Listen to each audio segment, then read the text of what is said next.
எல்லா தமிழ் மக்களுக்கும் என்னுடைய வணக்கம். இன்னைக்கு நம்ம கேரளா சமையல் பார்க்க போகிறது வந்து பீஃப் பெப்பர் ட்ரை ரோஸ்ட்.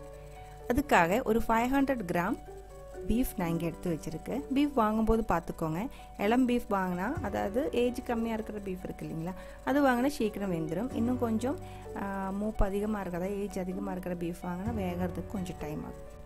இது வந்து சின்ன பீஸாக கட் பண்ணி நல்லா கழுகி அழுக்கெல்லாம் ரிமூவ் பண்ணதுக்கப்புறம் குக்கரில் போட்டு வேக வச்சுக்கலாம். வேக வைக்கும்போது ஃபுல்லாக வேக வேண்டாம், ஒரு 75-80% வெந்தால் போதும். மிச்சம் வந்து நம்ம ட்ரை ரோஸ்ட் பண்ணும்போது வேக வச்சுக்கலாம்.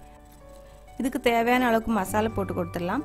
2 டீஸ்பூன் மல்லித்தூள், 1/2 டீஸ்பூன் மஞ்சத்தூள், 1/2 டீஸ்பூன் ரெட் சில்லி பவுடர், காரமாக இருக்கிற red chilli powder, 1 teaspoon crush பண்ண பெப்பர். இது வந்து ரொம்ப ஃபைன் பவுடரை எடுக்க வேண்டாம், இந்த மாதிரி இடிச்சது எடுத்தால் போதும். அது வந்து 1 டீஸ்பூன். தேவையான அளவுக்கு உப்பு, 1/2 டீஸ்பூன் லெமன் ஜூஸ், இதுவும் சேர்த்திடலாம். இது இவ்வளோ போதும் நம்ம வேக வைக்கிறதுக்கு. இது நல்லா மிக்ஸ் பண்ணி எடுத்துக்கலாம். இந்த மசாலா மிக்ஸ் பண்ணும்போது இதுக்குள்ளே தண்ணி எதுவுமே சேர்க்க வேண்டியதில்லை, மசாலா மட்டும் மிக்ஸ் பண்ணி எடுத்துக்கலாம். இந்த பீஃபுக்குள்ளே கொஞ்சம் தண்ணி இருக்கும், அந்த தண்ணி மெதுவாக அந்த மசாலைக்குள்ளே இறங்கி அதில் தான் இது வேகணும். இது வந்து ஃப்ளேம் பார்த்துக்கோங்க, லோ ஃப்ளேமில் வச்சுட்டு இது நல்லா வேக வச்சுக்கோங்க. நம்ம பீஃபுக்குள்ளே வந்து தண்ணி இல்லாமல் தான் வச்சுருக்கு, அதனால வச்ச உடனே ஹை ஃப்ளேம் வச்சுன்னா அடி பிடிக்கிறதுக்கு சான்ஸ் இருக்குது. அதனால லோ ஃப்ளேமில் வச்சுட்டு ஒரு 3 விசிலுக்கு அப்புறம் ஓப்பன் பண்ணி பாருங்கள். வேகலைன்னா மட்டும் இன்னும் 2 விசில் வச்சு ட்ரை பண்ணி பார்த்துக்கோங்க. இப்போ ஒரு 3 விசிலுக்கு அப்புறம் நான் ஓப்பன் பண்ணியிருக்கு. இப்போ பாருங்கள், நம்ம பீஃப் வந்து முக்கால்வாசி வெந்திருக்கு. நம்ம இதில் தண்ணி எதுவுமே ஊற்றலை. இது வெந்ததுக்கப்புறம் இந்த அளவுக்கு தண்ணி இதுக்குள்ளே மிச்சம் இருக்குது. இப்போ இதுக்குள்ளே தாளித்து போட வேண்டிய ஐட்டம்ஸ் பார்க்கலாம். 1/2 கப்பு சின்ன வெங்காயம், கட் பண்ணதுக்கு அப்புறம் தான் 1/2 கப் அளவு சொல்லியிருக்கு.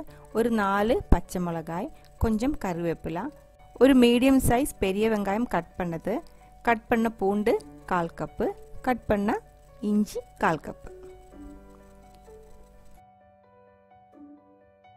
தேங்காய் எண்ணெய் வந்து 2 டேபிள் ஸ்பூன் ஊற்றி சூடு பண்ணதுக்கப்புறம் முதல்ல வந்து வெங்காயம் போட்டு கொடுத்துடலாம். பெரிய வெங்காயம், சின்ன வெங்காயம், பச்சை மிளகாய், இது 3 போட்டு நல்லா அது வந்து இந்த மாதிரி எண்ணெயில் மிக்ஸ் பண்ணி எடுத்துக்கோங்க.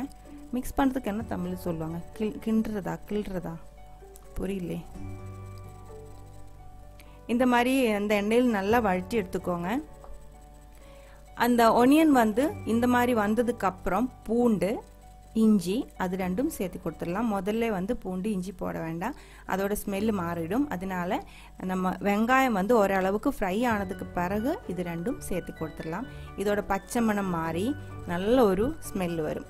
அது எல்லாமே மிக்ஸ் ஆனதுக்கப்புறம் நல்ல ஒரு ஸ்மெல்லு வரும். அந்த டைமில் நம்ம இதுக்குள்ளே கொஞ்சம் மஞ்சத்தூள், அப்புறம் இன்னும் 1 டீஸ்பூன் மல்லித்தூள், 1/2 டீஸ்பூன் சில்லி பவுடர், மிளகாத்தூள், இது 3 போட்டு அந்த எண்ணெயில் மறுபடியும் நல்லா ஃப்ரை பண்ணணும். மசாலா வந்து சேர்க்கும் போது ஒன்றா சேர்த்து மெதுவாக ஃப்ரை பண்ணால் போதும். இது வந்து 1/2 டீஸ்பூன் கரம் மசாலா பவுடர், இது போட்டு நல்லா மிக்ஸ் பண்ணிடலாம்.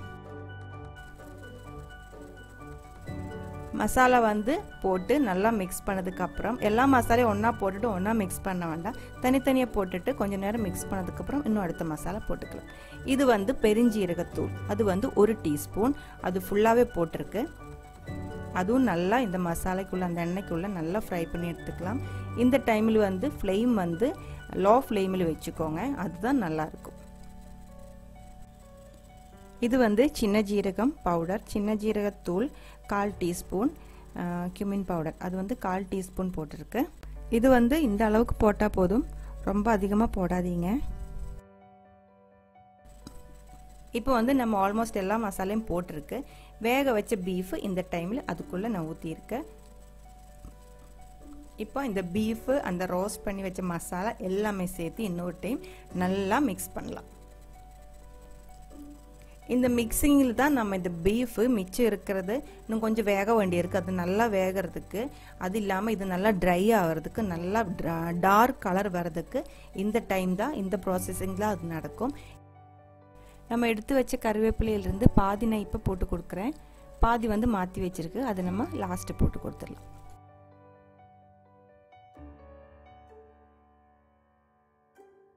மிக்ஸ் பண்ணிவிட்டு இதுக்குள்ளே கொஞ்சம் தண்ணி இருக்குது, அந்த தண்ணி ஃபுல்லாகவே ட்ரை ஆகணும். அப்போ தான் பெப்பர் ட்ரை ரோஸ்ட் சூப்பராக வரும். இந்த மாதிரி நல்லா மிக்ஸ் பண்ணிவிட்டு மூடி வைக்கணும். மூடி வச்சுட்டு ஒரு 10 நிமிஷம், முதல்ல கொஞ்சம் தண்ணி அதிகமாக இருக்கிறதுனால ஒரு 10 நிமிஷம் வச்சுட்டு அதுக்கப்புறம் ஓப்பன் பண்ணிவிட்டு மறுபடியும் இந்த மாதிரி மிக்ஸ் பண்ணிக்கோங்க.